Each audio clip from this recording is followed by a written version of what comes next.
సుప్రీంకోర్టులో ఉండే పెద్ద పెద్ద జడ్జి సార్లకు మస్తు తెలివుంటదట. అందుకే దేశంలో పబ్లిక్ ఎట్లుండాలే, పబ్లిక్ పట్ల సర్కార్ ఎట్లుండాలి అనే దాని మీద, జనం హక్కుల మీద గొప్ప గొప్ప తీర్పులు చెప్పిండ్రు. అట్లాంటిదే ఇప్పుడో తీర్పిచ్చిండ్రు. అదేంటిదో మంచేందో, చెడేందో అనేది ఒకసారి అరుచుకుందాం పాండ్రి. ఇప్పటి నుంచి క్రైస్తవ మతంలోకి మారినోళ్లకు ఎస్సీ హక్కులు ఉండయని సుప్రీంకోర్టు ఓ పెద్ద తీర్పు ఇచ్చింది. దీని మీద కొంతమంది మంచి పని చేసింది సుప్రీంకోర్టు, మంచి పని చేసింది అంటుంటే ఇంకొందరు ముక్కిరుస్తున్నారు తీర్పు మీద. రాజ్యాంగంలో రిజర్వేషన్లు, స్పెషల్ హక్కులు కొందరికి ఎందుకు ఇచ్చిండ్రు? దేశంలో అందరు సమానమే కాబట్టి. ఎక్కువ తక్కువలు అనేటివి ఉండొద్దు అనే కదా వెనక వడ్డోళ్లను ముంగటికి తీసుకుపోయేటానికి రిజర్వేషన్లు అనేటివి ఇచ్చిండ్రు అనేది అందరికీ తెలుసు. అయితే మతం మారినంత మాత్రాన అప్పటి వరకు ఉన్న దరిద్రము, అప్పటిదాకున్న చిన్న సూప్ పోదు కదా. మతం మారినంత మాత్రాన బతుకులేం మారాయి కదా. వేరే మతంలో చేరినందుకు హాలత్ మారిపోయి గొప్ప గొప్ప మర్యాదలు చేయరు కదా, అందరితో సమానం గారు కదా. మరి అసొంటప్పుడు మతం మారంగానే ఎస్సీలకు అప్పటి వరకు ఉన్న హక్కులు ఎందుకు పోతాయి, ఎట్లా పోతాయి? ఏ మతంలో ఉన్నా, ఎన్ని మతాలు మారినా మన దేశంలో కులం పేరుతో చూసే చిన్న సూప్ పోదు కదా.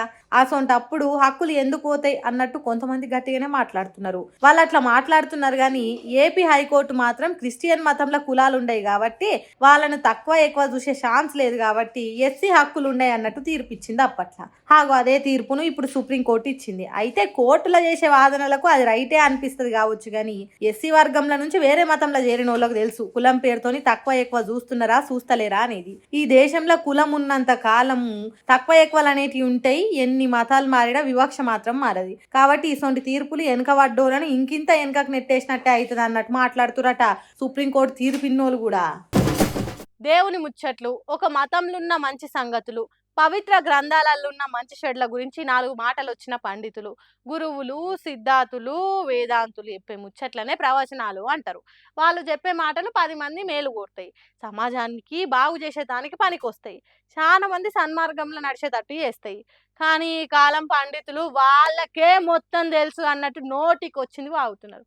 లోకంలో ఏం జరుగుతున్నదో తెలియకుండా లొడా లొడా వాగుతున్నారు. అయ్యా గరికపాటి గారు, జపాన్ దేశంలో బడి పిల్లలకు ఎసొంటి తిండి పెడుతున్నారు చూడుండ్రి గురువు గారు.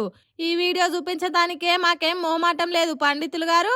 మన కాడ గుడ్డు పెడితేనే శోభనం కొడుకుల తీరుగా పిల్లలు మంచం ఎక్కి కూసుంటే జపాన్ దేశంలో పిల్లలకు మటన్ చికెన్ పెడుతున్నారు. మరి వీళ్ళేం కావాలి?